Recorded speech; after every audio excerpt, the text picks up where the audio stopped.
Post-traumatic stress disorder, or more commonly known as PTSD, is a mental health condition that's triggered by a terrifying event. Some examples of terrifying events are rape, natural disasters, and most common, war. People with this disorder usually have trouble coping with and adjusting to normal life in the real world. Some symptoms may include flashbacks, nightmares, thoughts, severe anxiety. Post-traumatic stress disorder symptoms typically start within 3 months of a traumatic event. In a small number of cases, though, PTSD symptoms may not appear until years after the event. Most traumatic stress disorder symptoms are generally grouped into 3 types: intrusive memories, avoidance and numbing, and increased anxiety or emotional arousal. Intrusive memories including flashbacks or reliving traumatic event for minutes or even days at a time, and upsetting dreams about the traumatic event. Avoidance and numbing may include trying to avoid thinking or talking about the traumatic event, feeling emotionally numb, avoiding activities you once enjoyed, hopelessness about the future, memory problems, trouble concentrating, and difficulty maintaining close relationships. Even though I knew they were just fireworks on the 4th of July, they sounded like incoming mortars that immediately brought me back to my deployment, said a military veteran who fought in the Gulf War. It is normal to have a wide range of feelings and emotions after a traumatic event. You might experience fear and anxiety, a lack of focus, sadness, changes in how well you sleep or how much you eat, or crying spells that come in and out at random. You may have nightmares or be unable to stop thinking about the event. This does not mean you have post-traumatic stress disorder. This may just be because of drowsiness or some other hallucinating cause. Doctors aren't sure why some people get post-traumatic stress disorder.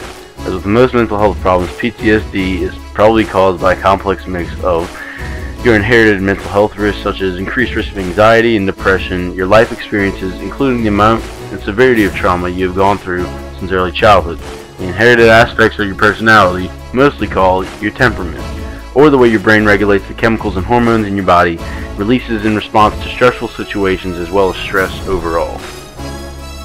Here are some stories of veterans that fought in wars and struggle with PTSD.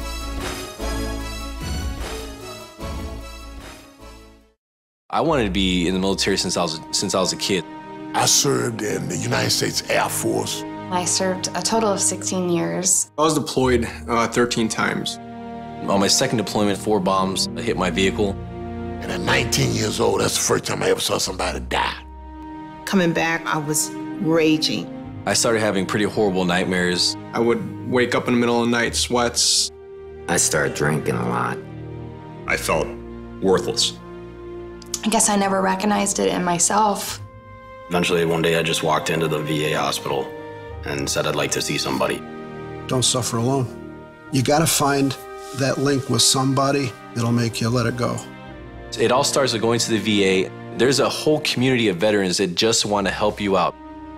It's for the guys who couldn't come back, so you owe it to them to live well, because they're not here with their families.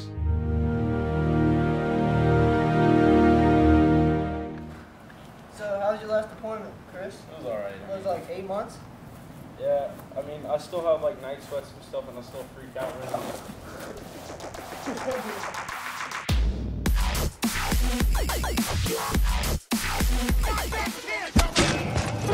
Sniper!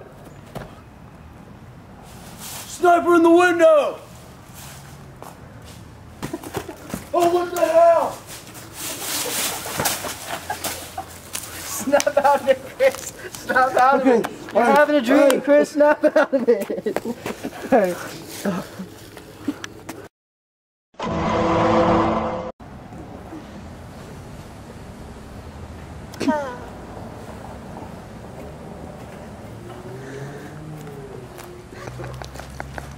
What's he doing now?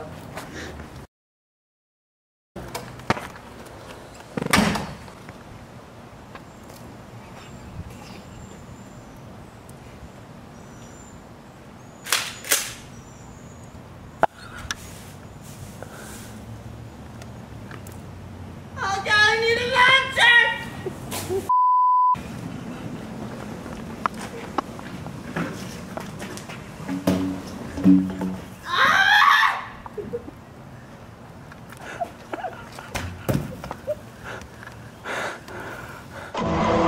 You're in the Marine Corps, and where were you stationed when you fought in the war?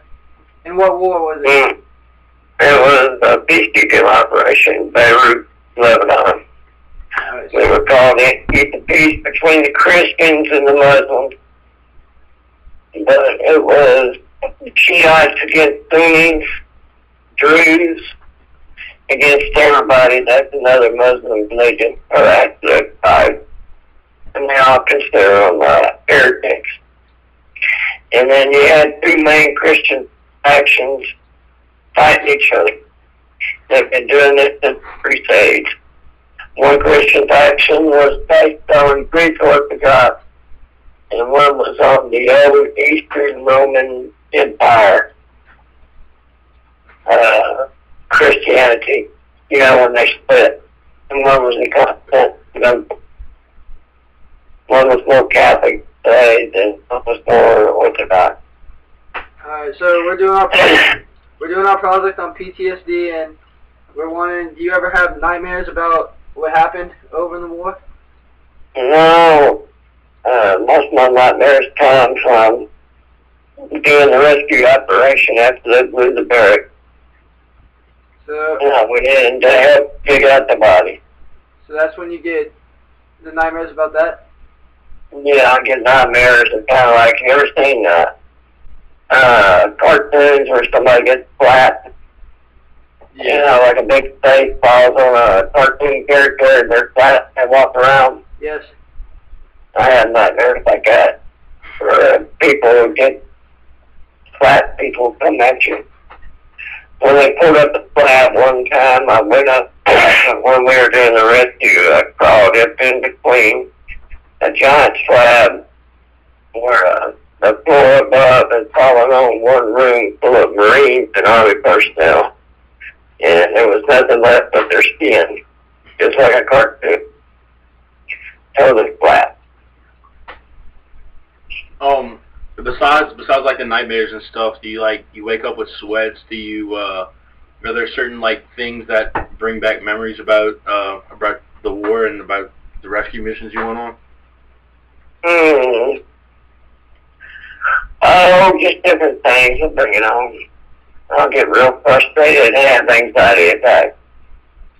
Yeah. You know, like I'll be trying to get in to see a doctor or something like that. It takes forever and ever and ever to get in. And they want to run you here, run you there. And it just seems like everybody's against you and they're firing against you for some reason. Have you ever gone into the Veterans Affairs office, or have you ever